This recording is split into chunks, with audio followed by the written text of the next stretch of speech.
Hello manifesters, welcome to my channel. Friends, मैंने Neville Goddard का book at your command finish किया। इस book में नेवल गोडर्ड ने मैनिफेस्टेशन के बारे में लिखा है कि मैनिफेस्टेशन क्या होता है एंड कैसे होता है। वैसे तो लॉ ऑफ अट्रैक्शन के ऊपर मैंने बहुत सारे बुक्स पढ़े हैं, लेकिन ये बुक मुझे काफ़ी ज़्यादा डिफरेंट एंड इंटरेस्टिंग लगा। इस बुक के बारे में सबसे इंटरेस्टिंग बात यह है कि इस पूरे बुक में उन्होंने कहीं पर भी सबकॉन्शियस माइंड का नाम तक नहीं लिया। आप सोचो, मैनिफेस्टेशन के बारे में बात हो एंड सबकॉन्शियस माइंड का नाम ही ना हो, मतलब उन्होंने क्या बताया है कि मैनिफेस्टेशन क्या होता है एंड कैसे होता है without talking about subconscious mind.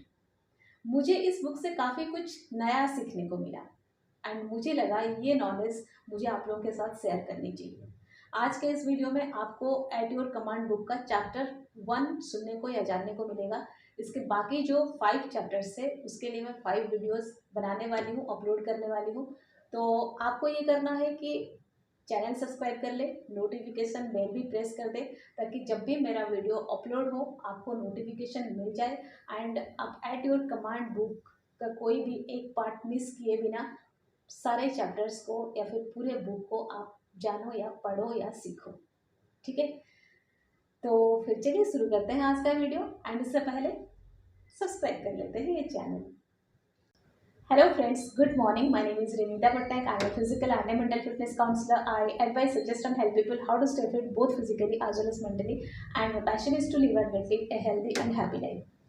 तो चैप्टर 1 शुरू करने से पहले मैं आपको इस बुक के बारे में कुछ आइडिया देना चाहूँगी।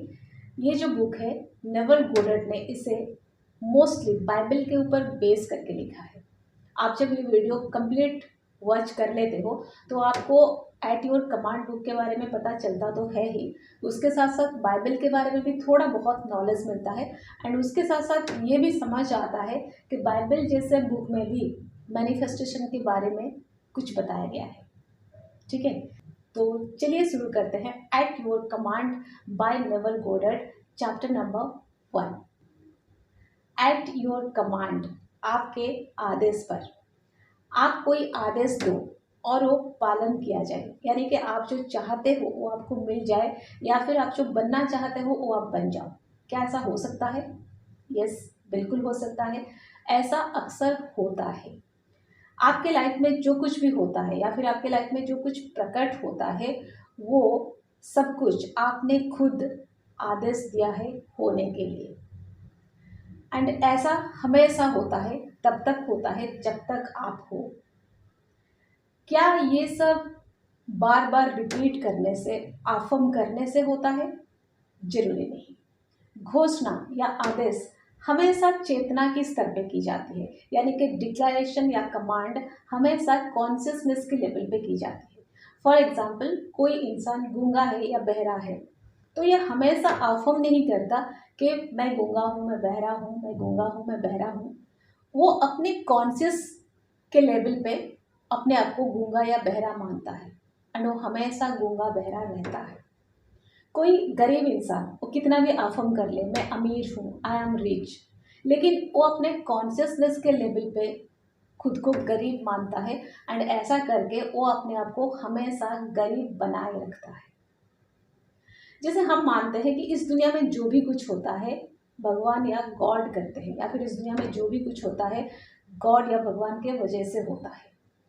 लेकिन दिक्कत की बात यह है कि हमें ये नहीं मालूम, हमें ये नहीं पता कि गॉड या भगवान या यूनिवर्स है कौन।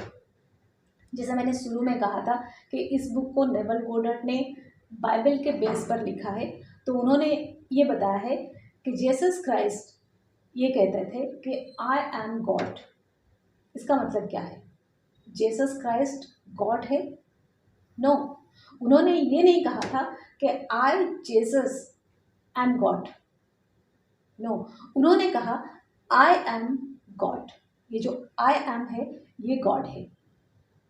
फिर ये आई एम कौन है? Who is stated as I am, मतलब मैं कौन हूँ। ये हम अपने लेवल पे देखते हैं, अपना एग्जाम्पल लेके देखते हैं। यहाँ पर मैं अपना एग्जाम्पल लेती हूँ कि मैं कौन हूँ। मैं रिनीता पटनायक हूँ, एक लेडी हूँ, यूट्यूबर हूँ, एक डॉटर हूँ, एक मदर हूँ, एक वाइफ हूँ, एक डॉटर इन लॉ हूँ, एक सिस्टर हूँ, एक सिस्टर इन लॉ हूँ, एक मासी हूँ, एक चाची हूँ, मैं एक न्यूट्रिशनिस्ट हूँ। I am beautiful, I am strong, I am happy, I am fit, मैं इंडियन हूँ। अगर मैं ये सारे चीज़ अपने बारे में परे रखूँ, साइड रखूँ, मैं ये बॉडी हूँ, अगर मैं इसे भी परे रखूँ, तो उसके बाद मैं क्या हूँ? क्या उसके बाद मैं हूँ, या फिर ये सबके साथ में ख़त्म हो गई, ये नहीं तो मैं कुछ नहीं? नहीं, ऐसा नहीं है। उसके बाद भी मैं हूँ। सारे पहचान के परे, सारे रिश्तों के परे, अपने शरीर के परे भी मैं हूँ। आई एम गॉड। क्या हूँ मैं? आई एम गॉड। वो कहते हैं कि ये अवेयरनेस ऑफ बीइंग है। आपको एहसास करना होगा आपका होने का। हम क्या करते हैं, हम अपना होना ये समझते हैं कि मैं औरत हूँ, मैं आदमी हूँ, मैं स्टूडेंट हूँ, मैं टीचर हूँ, मैं डॉक्टर हूँ, मैं इंजीनियर हूँ, मैं फेलियर हूँ, मैं सक्सेस हूँ, मैं ब्यूटीफुल हूँ, अगली हूँ। हमने आपको बस ये समझ रखा है। अगर ये सारे चीज़ को हटा लेते हो, उसके बाद आपको जो एहसास होता है कि मैं हूँ, आपका होने का एहसास होता है कि हाँ, अभी भी मैं हूँ। वो जो मैं हूँ, वो जो आई एम गॉड।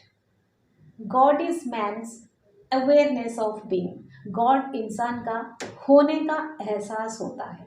आपको जब एहसास होता है आप हो, यानी कि मैं हूँ, वो गॉड होता है। आई एम गॉड। नेवल गुडर्ट ने कुछ लाइन्स यहाँ पे लिखा है जो मेरे लिए गोल्डन लाइन्स है कि the awareness of being is the door through which the manifestation of life pass into the world of form. यानी कि अवेयरनेस ऑफ बीइंग, आपका होने का एहसास, आपको जो लगता है मैं हूँ, वो रास्ता है जिसके थ्रू आपके लाइफ के मैनिफेस्टेशन आपके वर्ल्ड ऑफ फॉर्म या फिर आपके फिजिकल फॉर्म तक पहुँचते हैं। मतलब आपके लाइफ में जो मैनिफेस्टेशन होता है वो इसी रास्ते होता है। आपको जो एहसास होता है, आप जो हो, आपको जो लगता है मैं हूँ। अगर आपको ये लगता है कि मैं गरीब हूँ, आई एम पुअर, तो उसके बाद आप कितना भी अफर्मेशन कर लो, ग्रेटिट्यूड कर लो, ग्रेटफुल रह लो, थैंक यू बोलो यूनिवर्स को, आप अमीर नहीं बन पाते हो। क्यों? क्योंकि यहाँ पर आपको एहसास है मैं गरीब हूँ, आई एम पुअर। यहाँ पे होना क्या चाहिए? जीसस क्राइस्ट ने ये कहा है, आई एम गॉड। हमें ये एहसास होना चाहिए मैं हूँ तो मैं गॉड हूँ। ये जो लाइन जब मैंने पढ़ा था, ये बुक से तो मुझे बहुत कुछ सीखने को मिला, लेकिन इस चैप्टर से एंड पर्टिकुलरली इस लाइन को जब मैंने पढ़ा, जब मैंने समझा, तो मेरे लाइफ में वो ट्रांसफॉर्मेशन तब से चालू हो गई। मैंने इस बुक से, इस चैप्टर से क्या सीखा वो तो बताऊंगी, पहले एक चैप्टर कंप्लीट कर लेते हैं। नेविल गुडर्ट ने इसमें और एक सेंटेंस लिखा है कि consciousness is the resurrecting power. Resurrecting power का मतलब होता है जो शून्य से कुछ क्रिएट कर लेना, कुछ भी क्रिएट कर लेना। आप कुछ भी चाहो उस शून्य से क्रिएट कर लेते हो, कुछ नहीं होता है वहाँ से आप वो क्रिएट कर लेते हो, वो होता है रेजरेक्टिंग पावर। वो क्या होता है? आपका कॉन्शियसनेस ही, आपका कॉन्शियस होना, आपका अवेयर होना, आपका एहसास होना ही वो पावर होता है।